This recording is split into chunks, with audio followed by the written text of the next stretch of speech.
What's going on, everybody? Mark here. Today is a day that's probably about 17 years in the making.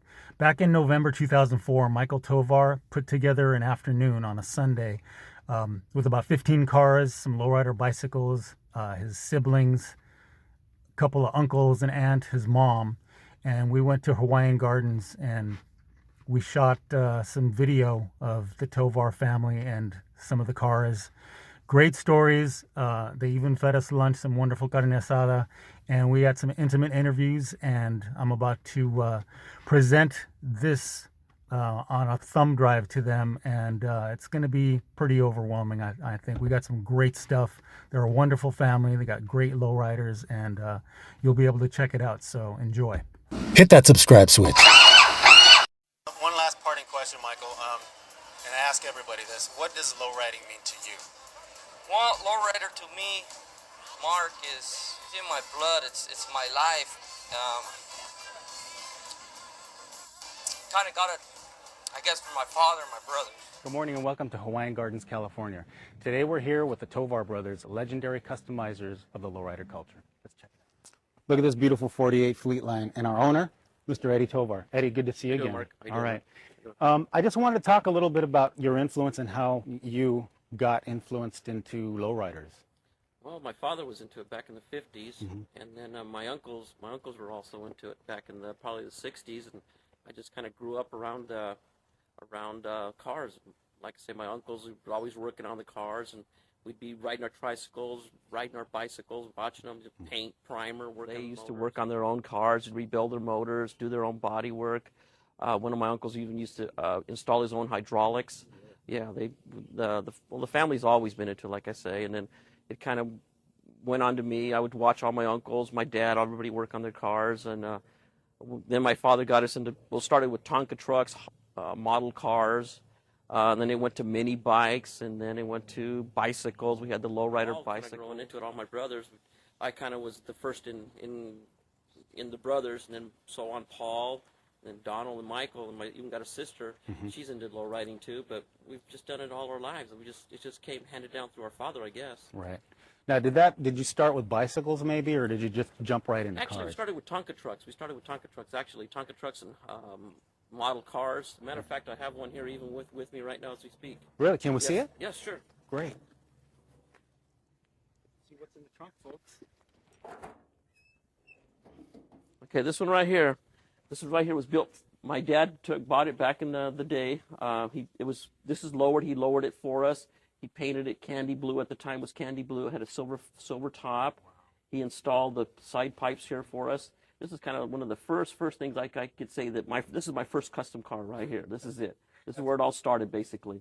And like I say, then he got us into the hobby models and painting our own models. That's kind of where we picked up painting. I guess it's our first spray cans. But that's where we started, like I say, with mini bikes, bicycles, and it just carried on through there until we were old enough to get our own cars. Well, we could all hardly wait to get our first cars. I think everybody was the same way. Getting back to this car right here. This car right here has the 36-volt batteries, 3 batteries. Okay, it's the floor, like you could say, it's channeled. It's 3 inches channel here. That's why the floor is stepped up.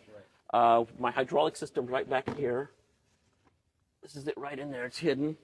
But that's it right there. We got the whammy pumps, 212-volt gate batteries, the 4 dumps. It's got 4 dumps. This will do front, back, side to side. It'll do it all. It's all state-of-the-art hydraulic system here. A lot of people think that hydraulics aren't safe, but believe me, they're safe. Everything has got check valves, and I mean, there's no way this stuff can blow anymore. It's just so state-of-the-art. Let me introduce you to my uncle. He's the one that's kind of got us going on this. He's, like I say, he's been in it since forever. And like I say, we watched him as we grew up, and he's the one that, if we had a problem, he would show us, hey, you know what, grab the sandpaper, sand this way. Right. But let me introduce you to my Uncle Fred, okay? Excellent. Good to meet you, sir. All right. Okay. So what did you bring today? I brought a 51 Chevy Fleetline. This is a car that I've been working on for about 3.5 years. Can we take a look? Yeah, I sure like to show it to you. Great. Hey, go ahead, guys. Thank you. I'll catch you in a few minutes. All right. All right, Fred, what you got? Okay, here I got a 51 Chevy Fleetline, and it's built original, as close as possible. The original Right. motor in it is a 235 inline 6-cylinder. And it's just been detailed, just all original parts. And stickers, everything. I've tried to build it as close as possible. So Fred, this is an interesting color. What is it? It's called aspen green. Now, growing up, what were some of your influences in the culture? Oh, more or less family, growing family. My brother-in-law, he got me into it. Small kids, you're hanging around in the family. They're working on cars and stuff. And as I was getting older now, I grew up bicycles and stuff, and I wanted to get a car. And we went looking around, and I found a car that we wanted, and we checked it out. It needed a little bit of work, but it was there. Mm-hmm. A good price on it. It was a '55 Chevy 2-door sedan. That's my first car that I originally built. Uh-huh. As we go through it, you start body modifications and doing engine work and stuff like that. So that's basically where I got Fred, started. can we take a look at the interior? Yeah. The interior. This is a factory, his closest factory original material that we could find for the car, and it's simulated. The interior is all original knobs, stereo. The only thing is different is the stereo. That was not a factory item, but everything else is original material. Why it's as close as possible to original materials, and the whole car has been redone to original specifications. Wow. Really beautiful. Thank you very much, Fred. Okay. So let's go find another one of your nephews. I have another nephew out here, Paul Tovar. He could show you some of his cars. It's a 7-baller hardtop, and here he is. Oh, there you are. How you doing? All right, thank you. Good to see you, Paul. Same here. Can you give us a little background? Well, I guess I got this when I was 15 and a half years old. 15? Wow. So, had it for a while. Sure, we can. Excellent.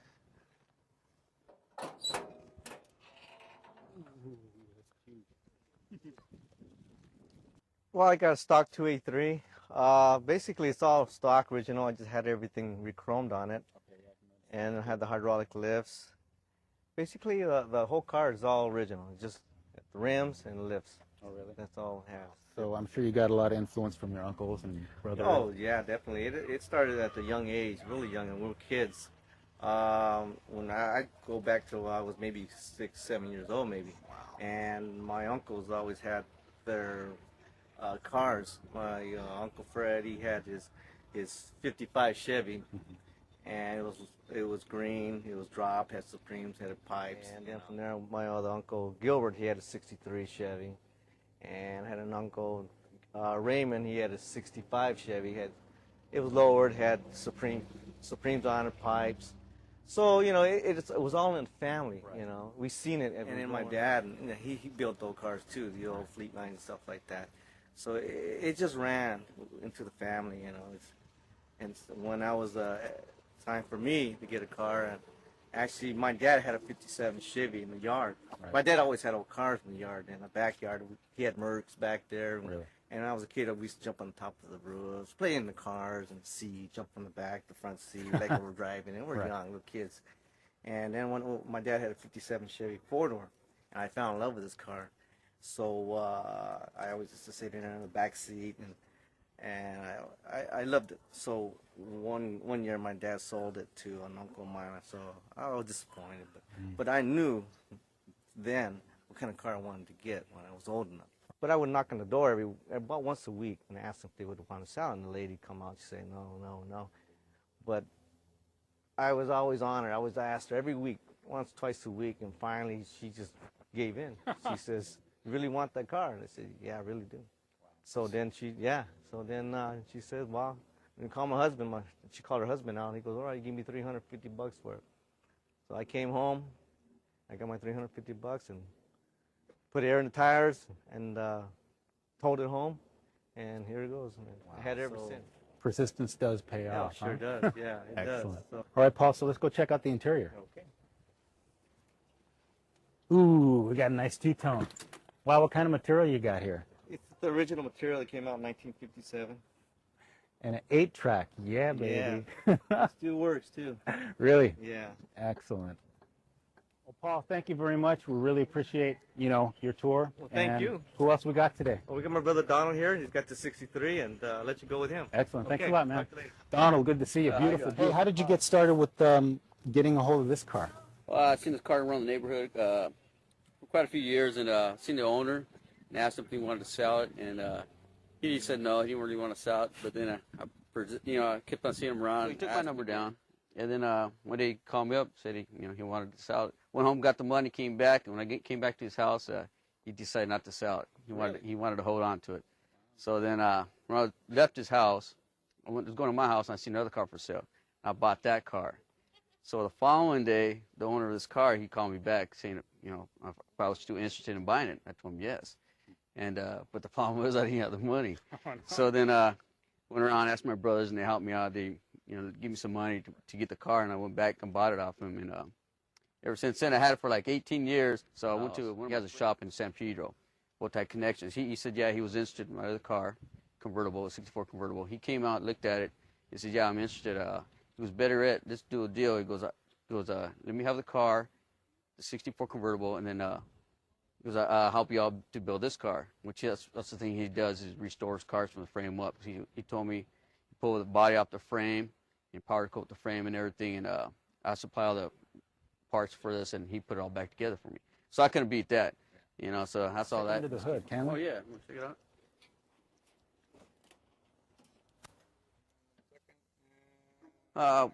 It's 283 motor. At first I was going to chrome out everything and lift and everything, but then I want to just go all stock on it. So I redid the motor. 283, a good friend of mine, George Wong, he rebuilt the motor. I powder coated all the fender walls. All the other parts been powder coated, and went all back to original 283. Beautiful engine, Donald. Let's check out the interior. Oh yeah. Yeah, I went all stock on it. Wow, it's still beautiful. Look at that. With the nice Impala emblem in Yeah, the back. the original color on the car itself was green. I like this color. Now with this color, that year they didn't make a beige interior like this. Actually, I want to keep more something to flow with the car, the color of the car. Right. So I had them special make me a upholstery kit for this. I got the kit from Cars One in Anaheim. No, it actually flows a lot nicer with, the earth tones. So before we Yes. leave, got to talk about these outrageous rims. Can you just give us a little history? Oh yeah, on the rims here, I could have had the spokes, the Lowrider look before. I had the spokes on it, and I want to change the look on it. I want to get that little hot rod style look to it, and Kind of looks like a little bit of a hybrid, a low rod, you know what I mean? yeah, exactly. And my brother Eddie, he works at a wheel shop, and talked to him about it. He told me he'd give me some wheels, so came across season. I thought they looked good. He thought they looked good, and he got the dimensions, everything, the 18s and 20s, and I decided, yeah, that's a good look on it. So we went with that. All right, Donald, thank you very much. All right. Let's go ahead and talk to little brother Wait a minute, Michael. Don't forget about me. Hi. I'm sorry, I got Linda, good Hi. to see you. All right, thank you. All right. So what did you bring for us today? I have a 1964 Chevy Impala. Let's go check it out. Okay. I got married. I had my kids. So somewhere along the line, I sold my other lowrider. I had a 70 Camaro. Oh, really? And so I did the mom thing and wife thing. And I missed having a car. I was real envious, and I missed being around a car. And so I was always happy for them because they always had their cars in the magazines and in the car shows, and I could just kind of be their cheerleaders on the side. And but I missed, cleaning the chrome and washing my car. I missed my lowrider. So secretly, when the kids were asleep, I'd be in the recycler paper, and I'd always go to the antiques and classics, and I'd always. So finally, one day I saw 1964 Chevrolet, and it was like $900 or something. And so I said, "Oh my God!" And so I just called, and I told the guy, "Hang on to it. I'll be right there." And so when I got there, the guy was gone. So I told the person, "Can I go look at it?" And they go, "Yeah, it's in the back alleyway, covered." And I just peeked under the cover, and my heart fell. I was so excited. So I said, I have to have it. I have to have it. I kind of wanted it. I think they started upping the price. Oh. And so I went ahead and I said, okay, they went up a few hundred, and I bought it anyways. I was so happy to bring it home. I wanted the 64 especially because it reminded me of a memory, but not a good memory. It reminded me of the ride to the mortuary when my father died.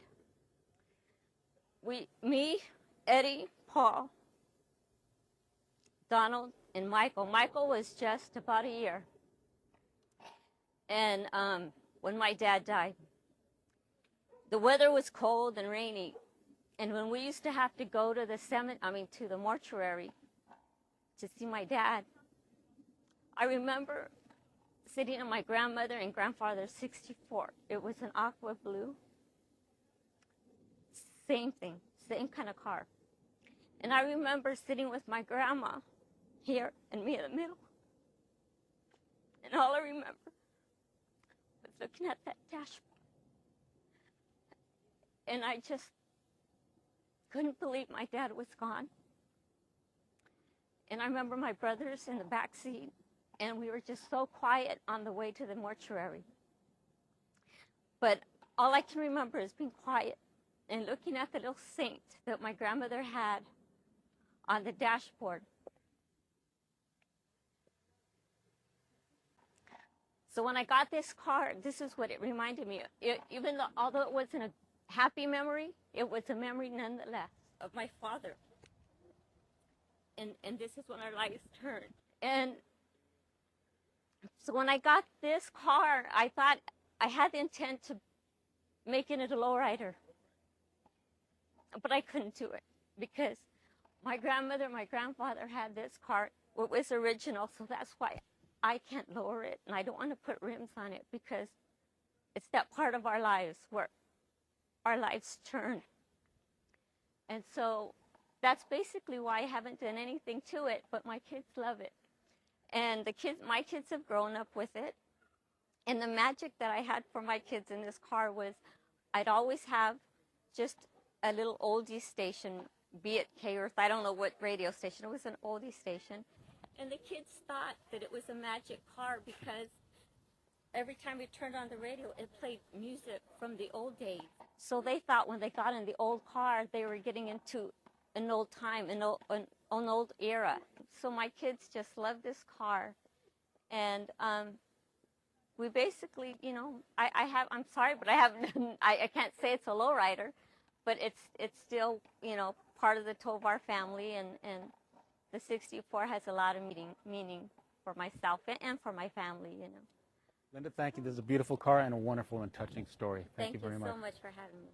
So who's up next? My baby brother, Michael. He's around here somewhere. There he is. All right, thank you, Linda. How's it going, Mark? All right. How you doing?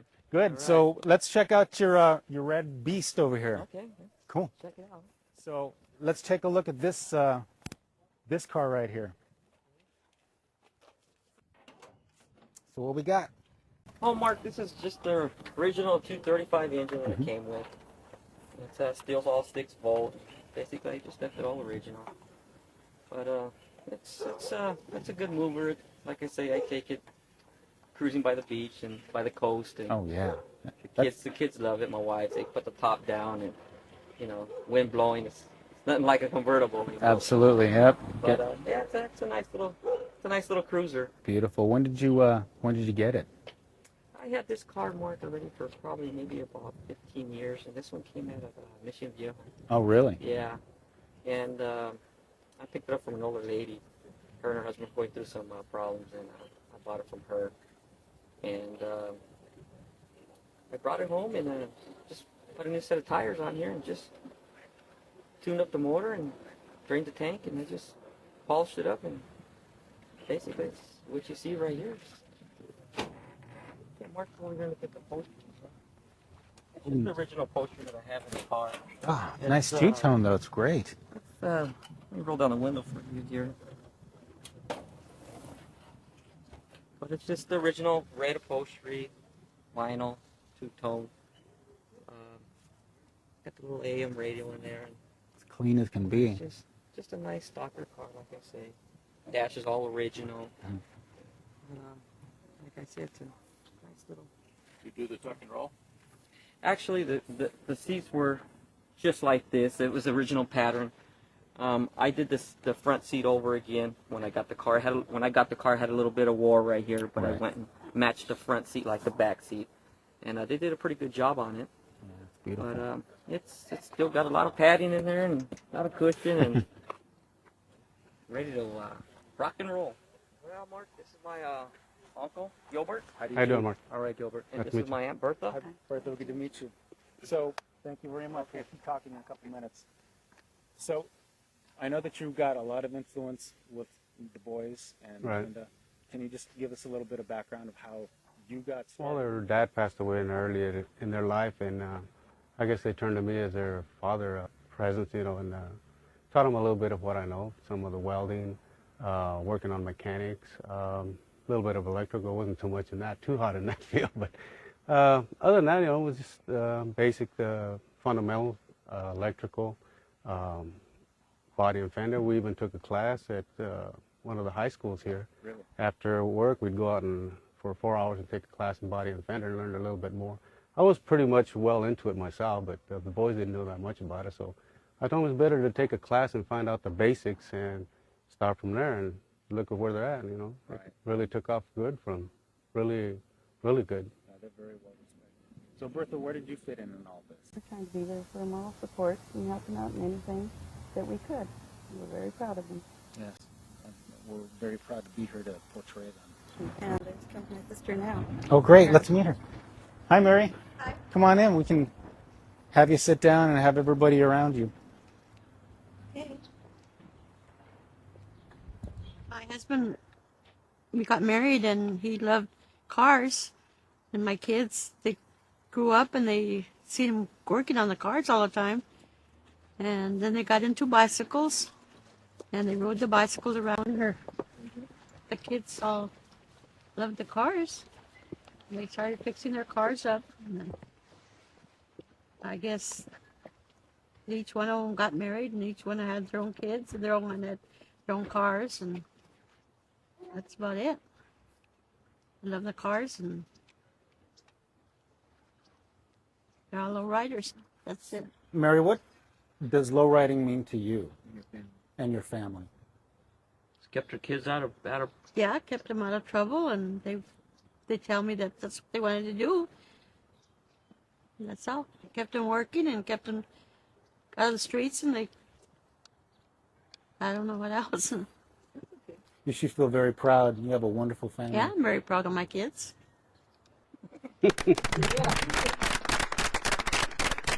All right, we're here with actually the third generation of Tovar Lowriding, Daniel. How's it going? Pretty All right. good. Let us know what you got. It's a 1950 Chevy. And It was given to me on my 16th birthday by my dad, Paul. It actually came from my uncle, Michael. I still remember the day when I was probably about 5 years old at the time. My dad bought it off my uncle Michael, and I remember driving it home. I was on my uncle's lap driving it home. Ever since I seen that car, I fell in love with the car. I liked it. But I'm trying to restore it slowly. Hopefully, I'll meet up to expectations of my uncles. But Well, I think you got a good bloodline, so. yeah, I think so too. All right. We have Jason Tovar now, and he's got this beautiful, looks like a giant piece of ice cream. Good to see you. Good to see you too, All man. right. What do you have? Well, I got basically a 54 Bel Air as a gift from my parents for my birthday. Okay. And so, yeah, just now I'm starting to work on it slowly but surely, depending on paychecks. So. All right. Can we take a look inside? Oh yeah, sure. Yeah, so just got a steam clean not too long ago. It's a basic 235 engine. Everything's original. So I'm trying to keep it as original as possible as right now. All right. We got this car from Modesto, but the previous owner had his father had it in New York. So this car actually came all the way from New York. Wow, it's been around. Thanks to my parents, my uncles, I'm just getting into this stuff. So thanks to them, I'm able to get this car and start working on it. It's a good project for me.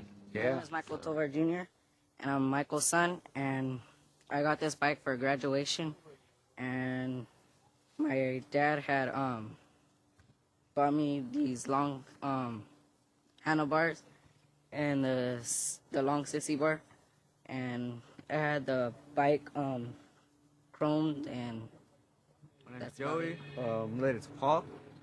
I bought this bike. It was all real junky when I first got it. Real junk, all rusted up. I got it at the Long Beach swap meet, so I built it, and then I had to take all the parts off it and buy all new parts. So I bought all the new parts, and first I wanted to make it like a chopper, like a bike. So what I did was extend the forks. I had to weld another piece on there. So I welded that piece on, and then I took that to the chrome shop, got that chrome, and then I had my custom chain guard right here. I had to weld in some spots So because they had holes in them, it wasn't for my bike. It was for another like a beach cruiser bike. All the pieces on this bike, it's all chrome. I took everything to get chromed. It took a long time. It took me about a year to build. Finally built it, so I'm done. I'm actually another son of Paul's, Daniel. This frame was actually my dad's. I basically just restored it out of the ape hangers, seed, and started showing it with my little brother to the car shows. It's a pretty fun thing.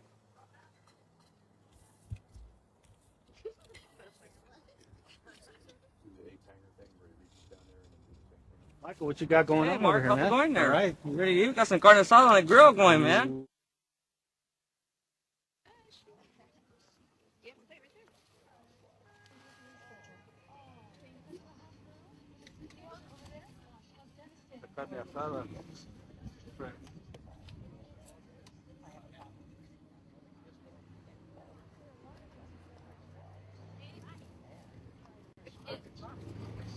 Hey, Joey's not here right now. You guys don't think about me. Just dropped in. Oh, yeah. He's taking the ones right now. We're ready.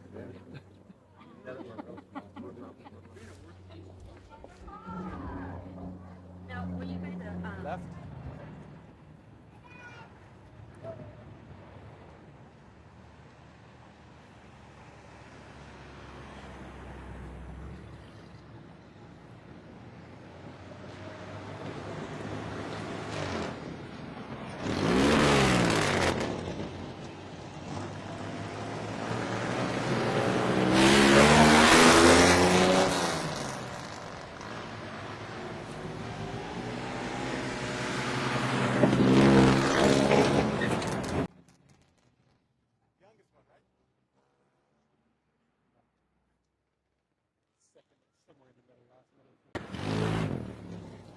We don't